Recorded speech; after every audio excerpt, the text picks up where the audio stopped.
সূরা ইব্রাহিম। রহমান রহিম আল্লাহ তাআলার নামে। আলিফ লাম রা। এ কোরআন এমন এক গ্রন্থ যা আমি তোমার উপর নাজিল করেছি, যাতে করে তুমি এর দ্বারা মানুষদের তাদের মালিকের আদেশক্রমে জাহেলিয়াতের অন্ধকার থেকে ঈমানের আলোতে বের করে আনতে পারো, তার পথে যিনি মহাপরাক্রমশালী ও যাবতীয় প্রশংসা পাবার যোগ্য। সে আল্লাহর পথে যার জন্য আকাশমণ্ডলী ও জমিনে যা কিছু আছে সব কিছু নিবেদিত। যারা এ সত্ত্বেও আল্লাহকে অস্বীকার করে তাদের জন্য কঠিন শাস্তি রয়েছে।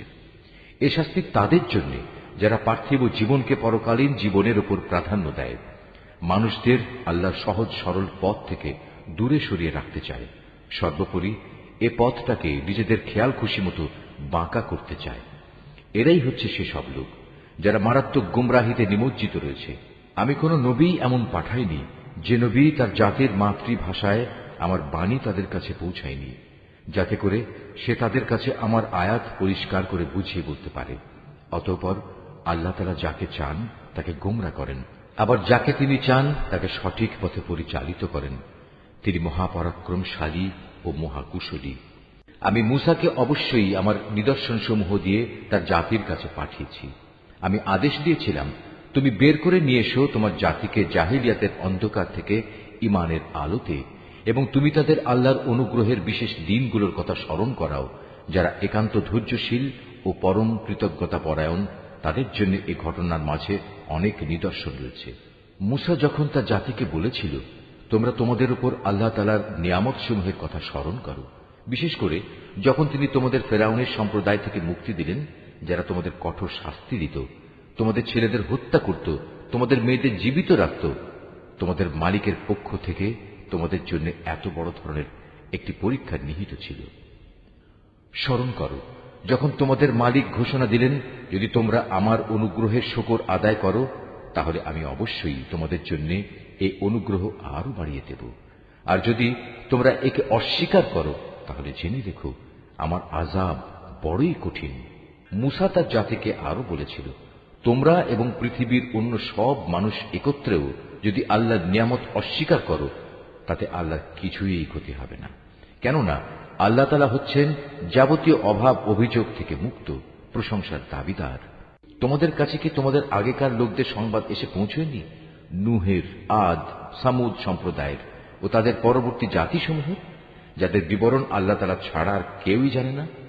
সবার কাছেই তাদের নবীরা আমার আয়াতসমূহ নিয়ে এসেছিল।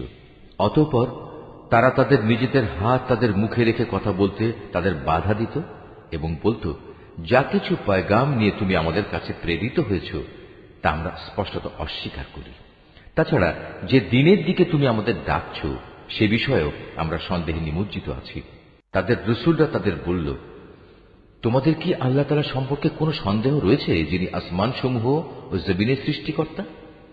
তিনি তোমাদের তার নিজের দিকে ডাকছেন যেন তিনি তোমাদের গুনাহসমূহ মাফ করে দিতে পারেন এবং একটি নির্দিষ্ট সময় পর্যন্ত তোমাদের অবকাশ দিয়ে সংশোধনের সুযোগ দিতে পারেন। এ কথার পর তারা বলল, তোমরা তো হচ্ছ আমাদের মতোই কতিপয় মানুষ। আমাদের বাপ দাদারা যাদের ইবাদত করত, তোমরা কি তা থেকে আমাদের বিরত রাখতে চাও? তাহলে তোমাদের দাবির পক্ষে আমাদের কাছে কোনো সুস্পষ্ট দলিল প্রমাণ নিয়ে এসো। নবীরা তাদের বলল, এটা ঠিক, আমরা তোমাদের মতো কতিপয় মানুষ ছাড়ার অন্য কিছু নই, কিন্তু আল্লাহ তাআলা তাঁর বান্দাদের মধ্যে থেকে যাকে চান নবুয়তের দায়িত্ব দিয়ে তার উপর তিনি অনুগ্রহ করেন, আর আল্লাহ তাআলার অনুমতি ব্যতি রেখে দলিল উপস্থাপনের কোনো ক্ষমতাই আমাদের নেই। আর ঈমানদারদের তো এসব ব্যাপারে আল্লাহর ফয়সালার উপরে নির্ভর করা উচিত। তাছাড়া আমরা আল্লাহ তাআলার উপর নির্ভর করবই বা না কেন? তিনি আমাদের জাহেলিয়াতের অন্ধকার থেকে আলোর পথসমূহে হেদায়েত দান করেছেন। এই আলোর পথে তোমরা আমাদের যে কষ্ট দিচ্ছ তাতে অবশ্যই আমরা ধৈর্য ধারণ করব। সর্বশেষে কারো উপর নির্ভর করতে হলে সবার আল্লাহর উপরে নির্ভর করা উচিত।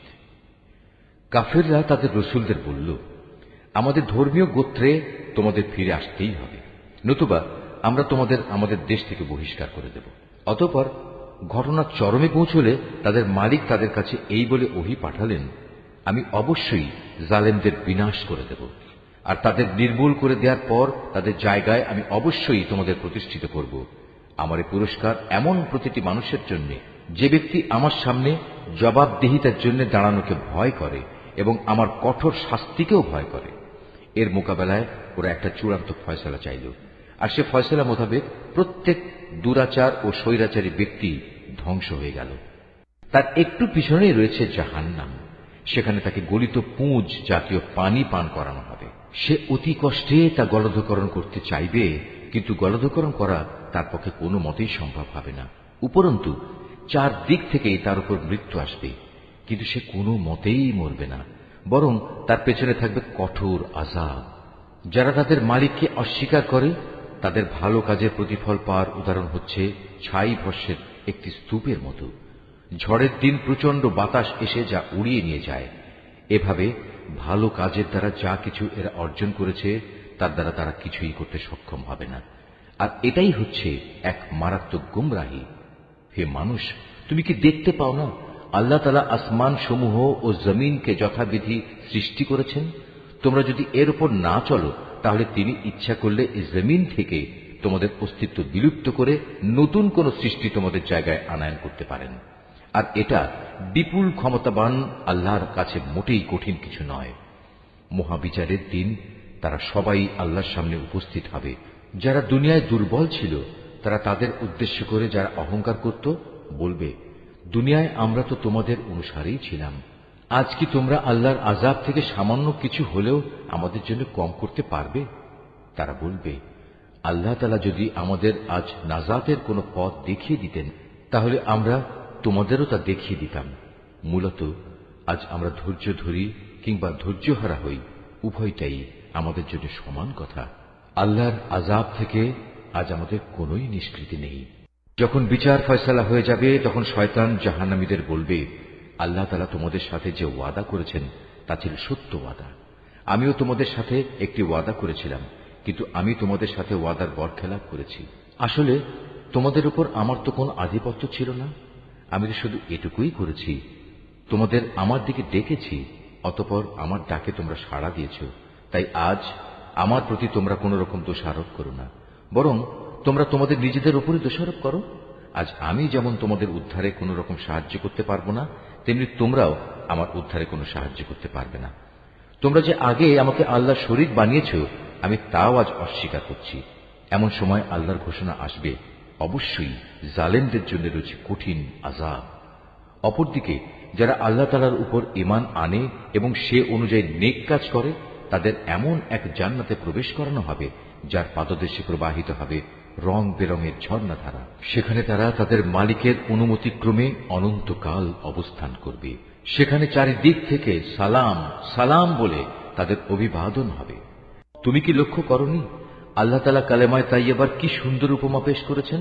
এই কালেমা যেন একটি উৎকৃষ্ট জাতের গাছ, যার মূল জমিনে সুদৃঢ়, যার শাখা প্রশাখা আসমানে বিস্তৃত, সেটি প্রতি মৌসুমে তার মালিকের আদেশে ফল দান করে।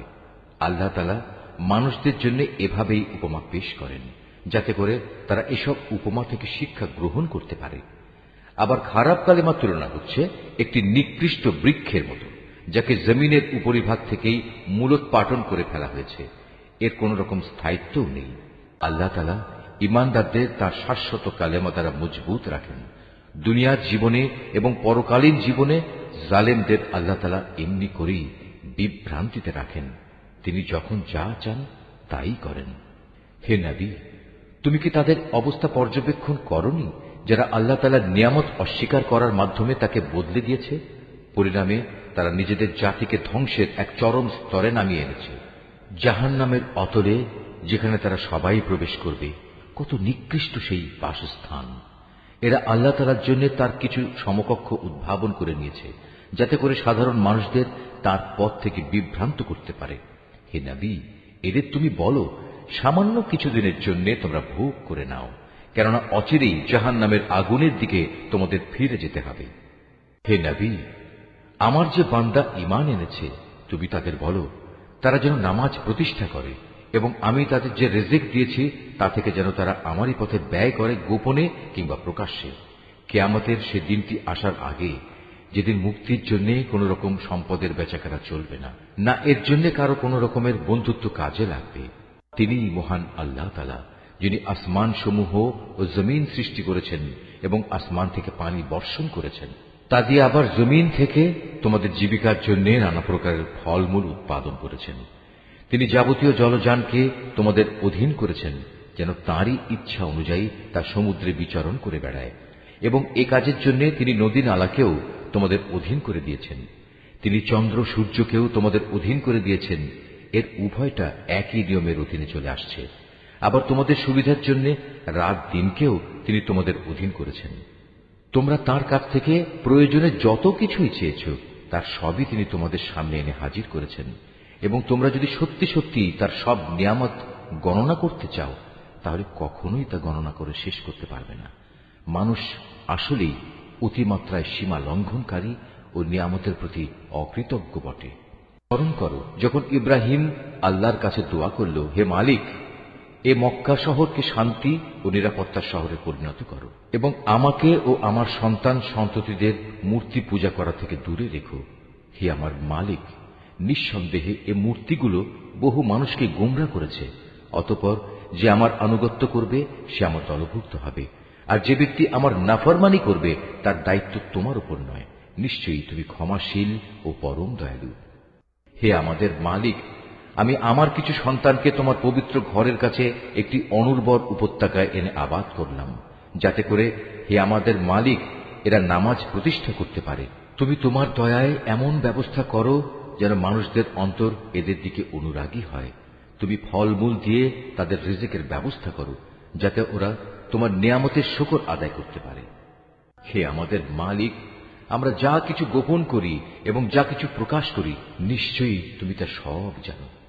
আসমান সমূহে কিংবা জমিনের যেখানে যা কিছু ঘটে, এর কোনোটাই আল্লাহর কাছে গোপন থাকে না।